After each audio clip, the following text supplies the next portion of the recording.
The most important thing is that being a cooperative, we are actually owned by the community. So the people who live and shop here actually are the owners. And the co-op is here to meet their needs, and they're passionate about like, hey, doing the right thing, whether it's environmentally or socially, or reducing waste is a pretty high priority, both for the member owners, but also for the staff that work here. And so we do an awful lot in our work that's here to try to reduce our environmental impact. And, a big thing that we focus on is local food. So we have about 400 producers in Vermont that supply directly to us, and it's about a third of our sales are Vermont-made products. With Middlebury Food Co-op, we have 4 different streams of collection, which we start with your trash dumpster, along with your traditional zero-sort dumpster, and then we have food compost container collection, along with the stretch wrap collection and general cardboard collection in a baler. Reduce, reuse, recycle as much as possible.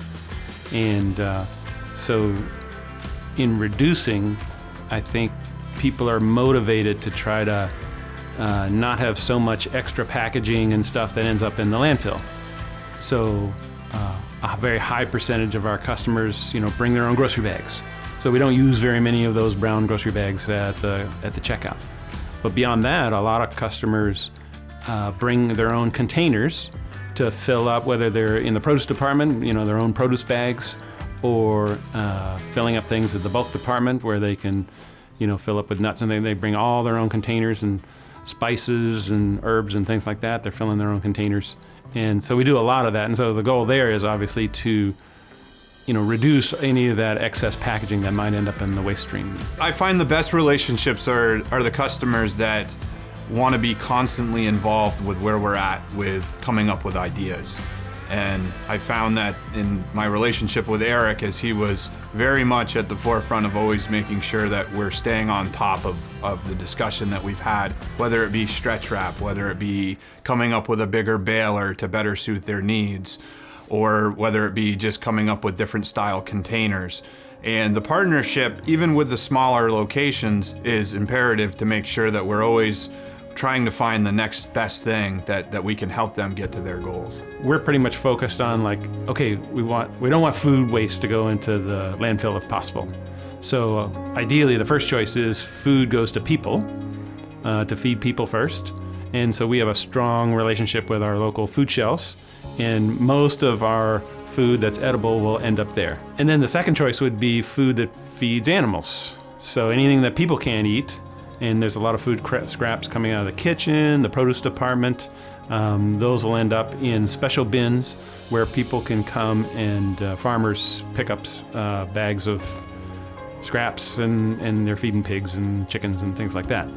Some of that is full cycle. Some of those chickens are actually egg producers that then bring eggs to the co-op, so that's kind of cool. So, and the food co-op takes it to the next level where they actually can have bins set up for the farmers to come in. And since we've started taking a closer look at the different types of products that we're taking in, it has allowed them now to get to just about 74% diversion from the landfill. And to be able to get to that point has taken a lot of time and a lot of effort to be able to make sure that we've got full attention to all the different products and containers that are being used, along with making sure that we got a next plan in place to be able to get to the end result of zero waste someday. But there are things that people can do. Everybody can do a little bit. And whether it's like, okay, I'm not going to use plastic straws anymore. I'm going to buy a reusable straw and, just wash it in the dishwasher regularly, or reusable containers or coffee cups or things like that. Like trying to move away from those single-use things. Multiply that times all the people on the planet that are doing all the shopping. It's like, oh, that could have a really big impact. And so I think that's what our member owners are wishing for, is that we can set an example and do a really good job. The legacy of Casella really has started back in 75 with being able to collect the material, but also being able to take care of your customer from day one.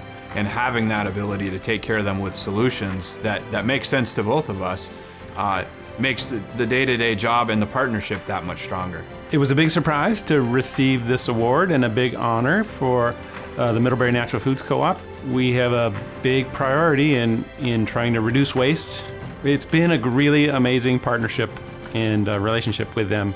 You know, all the work that we do, we couldn't do it really without them.